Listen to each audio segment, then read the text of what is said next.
Orange County versus Los Angeles. What is the difference between these two areas? In this series of after actions, we look at the past to develop lessons learned of what we can do better and where we perform poorly.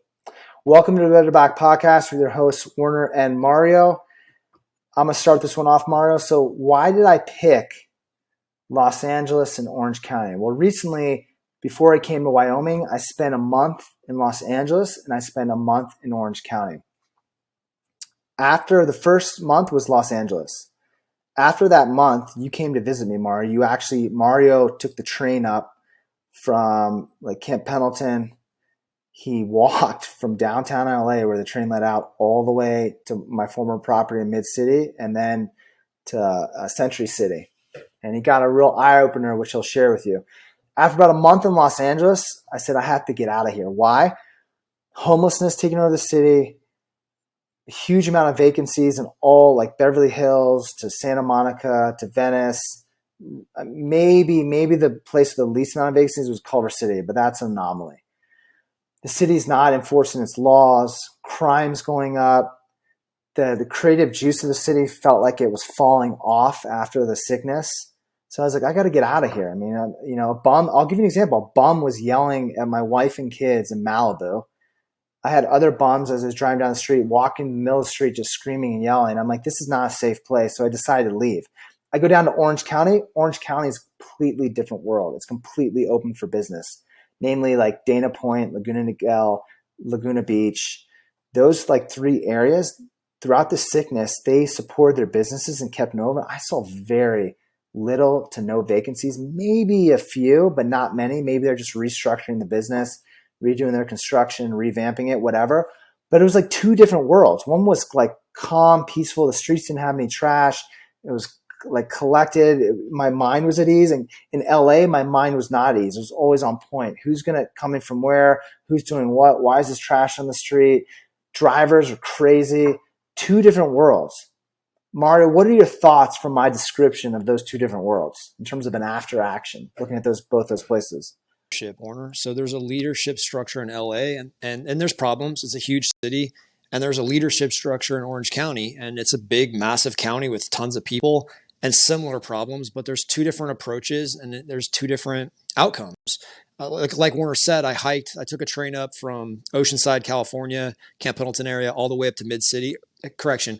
All the way to the Union Station in downtown Los Angeles. I hiked through an apocalyptic scene of capable men, blowtorching apart like abandoned vehicles with rickshaws, like welded together Costco shopping carts to be able to move spare or scrap metal to where they sell it for whatever cash they can get. Hiked all the way to Mid-City, then hiked out to is that Century City where I ended up in? Century City. Apocalyptic. But I wanted to see it. I didn't want to just hear it. I didn't want to, there's a homeless situation. I wanted to see it with my own eyes. So that was LA, apocalyptic. Last weekend, I bought what's called an earth roamer. My autistic nephews will kind of know what I put together. It's a type of vehicle with a camper that's very capable. I took my first overnighter. I drove up to Dana Point, Southern California, Dana Point, which is in Orange County. And I spent the night at the marina or just above the marina. And I got my bike out of the back of my earth roamer and I rode up Pacific Coast Highway from Dana Point to Newport Beach and rode back. It's night and day. The management of Orange County, the leadership of Orange County produces an environment where you're like, this is wonderful, just wonderful. And I get it. That stretch of coast is beautiful and there's a lot of wealth there. And if you go inland, they've got the problems, but there's a huge, huge difference. And it's like geographically, they're bordering, they touch, they literally, Orange County and Los Angeles County are literally next to each other and they're night and day. And you're like, folks, it's hard to, if the whole thing was like that, the whole Southern California coast was like that, you go, well, it's just the weather. It just attracts a bunch of problems. But there's areas that are just well managed. They're well led. I think the mayor of Dana Point is a Marine or a retired Marine or former Marine. Yeah, that's what I read. They got that place on lockdown. You don't start hacksawing or blowtorching abandoned vehicles. That place is on lockdown. It's well run. It's well organized. There's law enforcement. It works. That place works. Yeah, I was in a parking lot shopping in a store called Sprouts, just north of San Clemente. Really nice little area, really nice neighborhood next to it. Beautiful little shopping complex, kept clean, no trash. And there was this camper, and it was this old school camper, but it was one of the nicest old school campers I'd seen. These two dudes working on it, and they were cutting out like stain that what is that stuff? Tinted glass material, and they were sticking it to the outside. Usually, you do it on the inside of the windows. I don't know why they're doing the outside and asking questions. But what I noticed was there was a cruiser, a cop cruiser that pulled up about like one set of parking spaces like back, and it stops, and they start walking up to these two dudes, and these were like highway patrol. You know, they had on their vests and everything. Looked like they had jumpsuits on, and they start questioning these two guys. I'm like, this is kind of odd. These guys aren't like, they're like just fixing their vehicle. My assumption is they were saying, hey guys, we see what you're doing. We just want to make sure you're not doing any overnight camping here. And that was in like a nice, like respectable parking lot.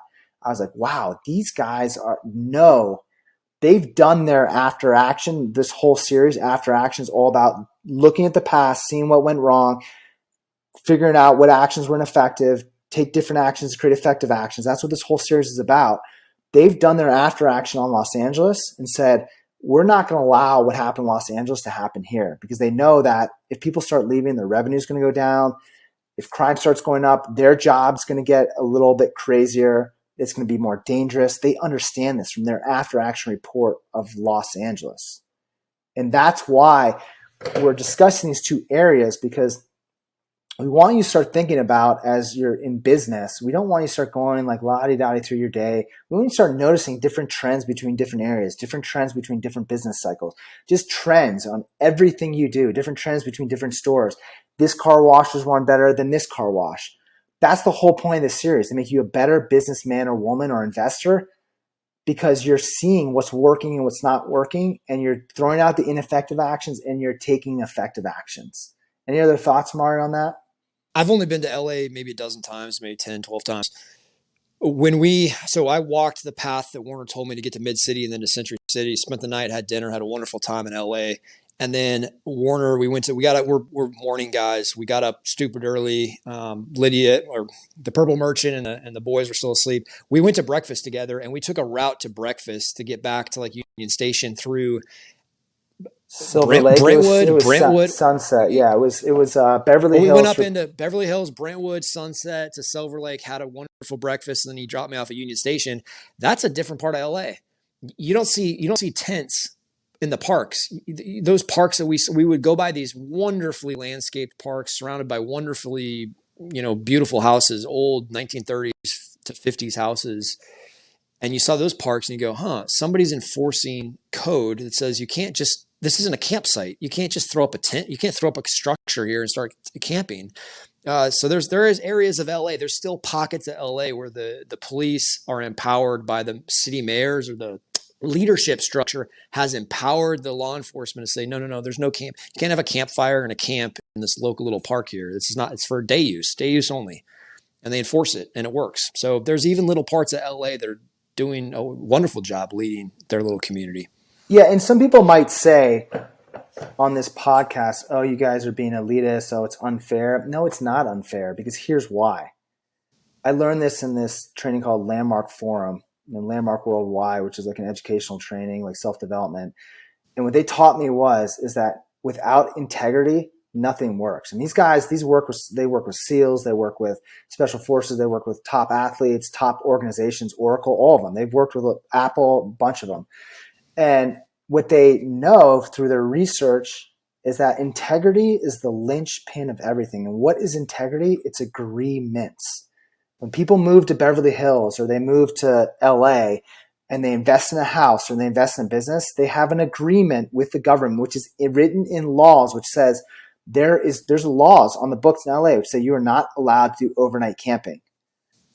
The people in those houses aren't going out onto the street. This is kind of funny. They're not going out onto the street and setting up a tent and camping because they don't have to, but someone else is. And then the law enforcement, they're handicapped. A lot of law enforcement. I love law enforcement. Ex-Marines, great. Same here. They're handicapped And they know it because the politicians at the top said, we're not going to have an integrity and honor our agreements. That's what's going on.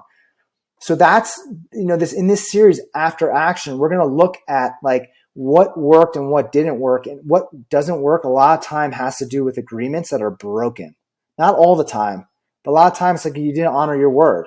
Like Mario and I deal with this all the time, this podcast. Like sometimes we're late, sometimes, we miscommunicate, but we work through it and we build ourselves up to another level. That's the goal of this After Action series, is to make the listeners better individuals because they listen to these after actions. Any final thoughts on that, Mario? Copy what's going on in Dana Point, folks. There's a mayor who is a prior Marine or a excellent Marine. Yeah, he was a former Marine who's running Dana Point. He's a mayor at Dana Point. Copy that. Awesome.